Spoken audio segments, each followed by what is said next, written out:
Thank you, Chairman Schuster and Ranking Member DeFazio, for making this such an open, bipartisan process here in the House. I look forward to continuing to work with my fellow conferees in making sure some of the priorities that we felt are important in the House stay in this bill. First, the House bill, as far as safety for the rail and crude by rail, we go above and beyond DOT's final rule. We make the new tank cars carrying flammable liquids to have a thermal blanket.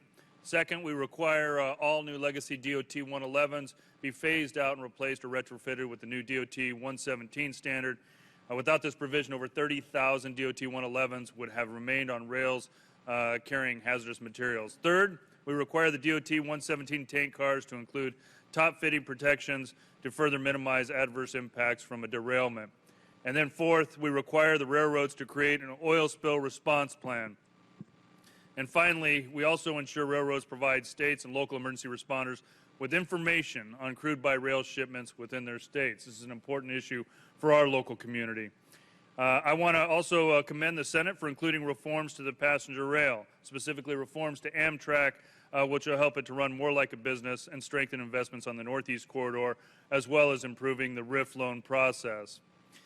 Separately, this bill includes reforms that I've long championed, the NEPA Reciprocity Act, which eliminates duplicative environmental reviews, which will save not only years of project planning and delivery, but millions of dollars, which in our area will help to improve many of our bridges that are in bad need of repair.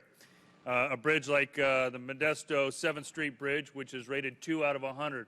When we're building bridges that a few years later don't even allow school buses to drive on because they're so in bad of repair, those are the things that we need to focus our money on, as well as making sure that project delivery happens quickly. Finally, a bipartisan amendment that I offered on the floor with fellow conferee Corinne Brown to create certainty in the marketplace for federal motor carriers must be included in a final package. It's imperative that Congress ensure motor carriers engaging in interstate commerce have the certainty of one federal standard in order to operate effectively and efficiently. And lastly, many of you have met our French bulldog, Lily. She's around the Capitol quite frequently.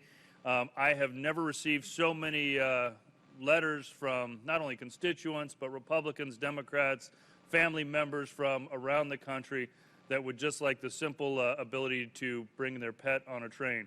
It always seemed ridiculous to me that I can have my small dog on an airplane flying back and forth to California, but yet when we travel by train, she is forbidden from coming with us. So I know pet owners around the country are looking forward to having pets on trains, and I yield back.